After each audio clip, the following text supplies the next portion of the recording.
Hi, NCERT Grade 12 Chapter 9 Coordination Compoundsல book back question பார்த்துட்டு இருக்கோம்.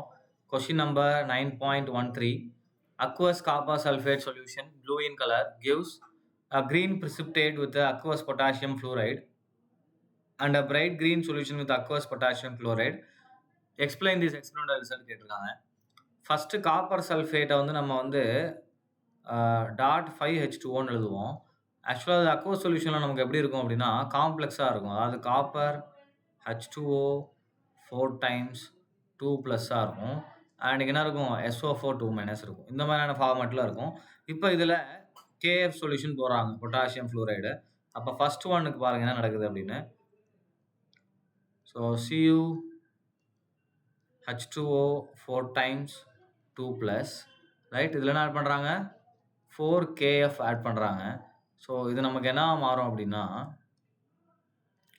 Cu H2O F 4 2- right plus 4K plus 4H2O நமக்கு வெளியே வரும், ரைட்டா. ஸோ இந்த மாதிரி நமக்கு ஃபார்ம் ஆகும், ரைட். அப்போ என்ன ஆகும், இந்த காம்ப்ளெக்ஸ் தான் நமக்கு என்ன இருக்குது அப்படின்னா க்ரீன் ப்ரிசிப்டேட்டாக இருக்குது, ரைட்டா. ஸோ காம்ப்ளெக்ஸ் ஃபார்ம் ஆகுது இல்லையா இது. இப்போ சப்போஸ் நான் பொட்டாசியம் குளோரைடு ஆட் பண்ணுறேன்னு வச்சுக்கோங்க. Same example. இப்போ காப்பர் H2O 4 டைம்ஸ் 2+ல இருக்குது. ப்ளஸ் இதில் என்ன ஆட் பண்ணுறேன், 4KCl ஆட் பண்ணுறேன்.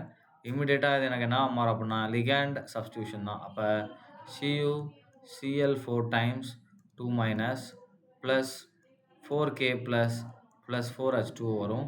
இது பார்த்தீங்கன்னா நமக்கு எப்படி இருக்கும், பிரைட் க்ரீன் கலரில் இருக்கும், ரைட்டா. ஸோ இதுதான் இங்கே நடக்கக்கூடிய விஷயம். அப்போ என்ன ஆகுது, நீங்கள் ஆட் பண்ணும்போது it will form a complex. அதாவது காம்ப்ளெக்ஸ் ஆல்ரெடி உள்ள ஃபார்ம் ஆகிருக்கும். It will ligand substitution will happen. So now H2O is replaced by fluorine ligand, fluoride, and again second reaction la chloride replacing water. சரியாப்பா. So இதுதான் நமக்கு நடக்கக்கூடிய reaction. அதனால தான் நம்ம கலர் என்ன ஆகுது, சொல்யூஷனுடைய கலர் சேஞ்ச் ஆகுது, ரைட். தேங்க்யூ.